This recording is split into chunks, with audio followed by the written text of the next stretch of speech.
Nobody would like to go home today and their power's off, obviously. We've grown dependent on it. We like the air conditioning, we like the warmth in the wintertime, but it's unreliable. And I know that we hear a lot about the Green New Deal. We hear a lot about the electric cars, and we hear a lot about shutting down this industry or that industry. So what we want to do over the next 2 years, our team is going to go out and we're going to visit with towns that have been affected by President Biden's policies. If there's a plant that's been shut down, a steel mill is not working because we can't fire it with coal, or a power plant can't work because we're not going to use coal, or we're going to shut down nuclear powerhouses across the United States.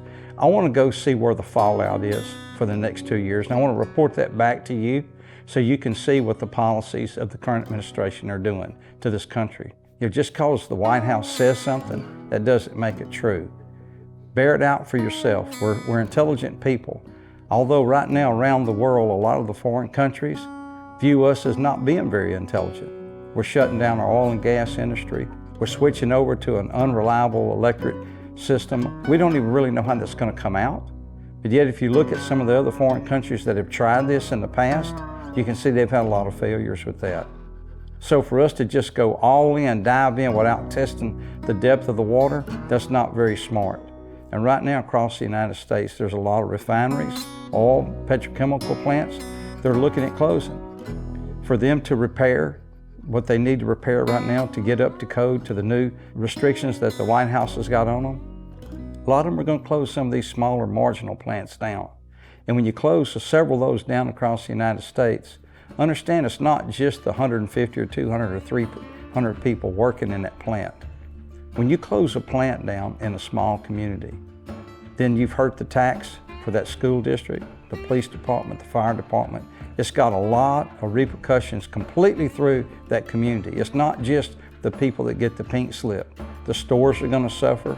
Everything's going to suffer when you take the breadwinner of that community away as an industry.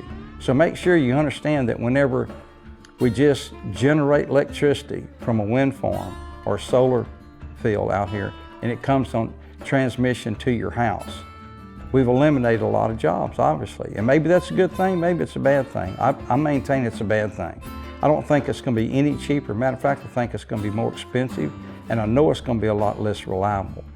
So if we're not going to have natural gas and diesel, or we're going to have a limited supply of it, how do you power up the generators to keep people from freezing or burning up in the summertime? There's a lot of things that I don't think has been thought out completely on this, and again, that's what happens when you're in haste and you go out here and you take over, you're going to change an industry, or you change a country that's been doing something for over 100 years, and you want to change it, and you set a time limit. We're going to do this by 2035, or maybe we'll stretch it out to 2050. That's just to appease the American people, saying we'll go out to 2050. There's so much at hand out here for us to look at. So don't just find you a candidate and say, this is the man or woman I want to vote for. Make sure you look at their policies and what they stand for,